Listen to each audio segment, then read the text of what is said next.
Okay, Colin. This first one, this is your first at bat. I put you up against Gary Sanchez because I wanted to illustrate a point. See, you're starting to come forward as your foot comes down. See how it's coming together? We're not really getting the stretch between lower half and upper half. See how we're starting forward? We're not getting that back elbow to work independent. And the end result is that our head comes up and we come up and around. And we saw that before on the pitch that you fouled off. You can see the same thing here, how see that your hands are starting to come with your hip turn and everything is backing up, backing up. Let's go to the one that you put in play here. Okay, because I wanted to show you something. If you look on the right hand side, I can't draw when I'm in this mode, but you can see Sanchez, his hands haven't started to come forward. In fact, he's still going back late. See, you're starting to come forward on your stride. Starting to come forward on your stride. Starting to come forward on your stride. Everything he has is back. Now Sanchez is able to get that massive stretch. His hands haven't moved. We're coming together. And you can see how that makes us come up. As you will just watch your head, you can see how we're coming up as we go through. Sanchez is able to get down without his hands coming forward, get the stretch right there, and then as he pulls straight through, we can see how he stays down through extension. The other thing is, if I can get rid of that, no, I can't draw. I'll draw on the next one to show how, because we get our, if you can even just see it here, how your hands just get going down and then they come out. See how that's an inefficient flight path to the ball, right? Just watching your hands there. Whereas we can see Sanchez's, see how it's straight to the ball? Straight out to the ball. Straight out to the ball. Where you can see you're down and then out. Down and then out. Sanchez is right out at it. And if we can get down without coming forward like that on our stride, then we won't have a lot. You can just see watch your chin. See how we're just coming up on that. Okay, Colin, this is your second at bat, and as we watch here, you can just watch your head from impact to extension, and you can see how much you come up. Impact to extension, and we're just coming up some, right? Great job releasing your backside.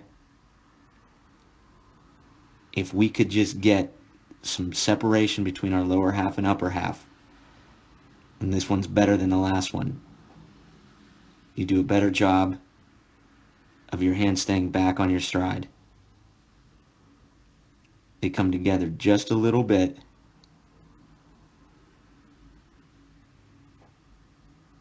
But it's from here to here, that direction up, that we want to work out in the off season. And we can get that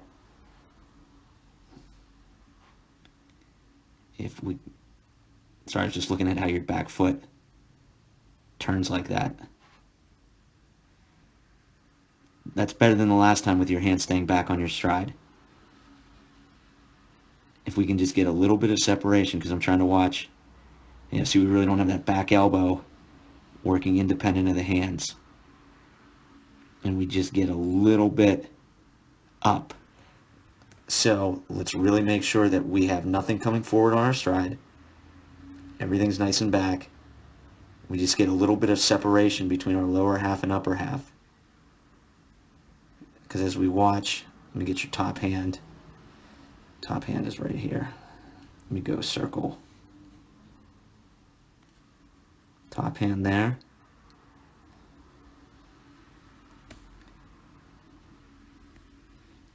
Top hand there. Line. So I'm going to draw from there to about there.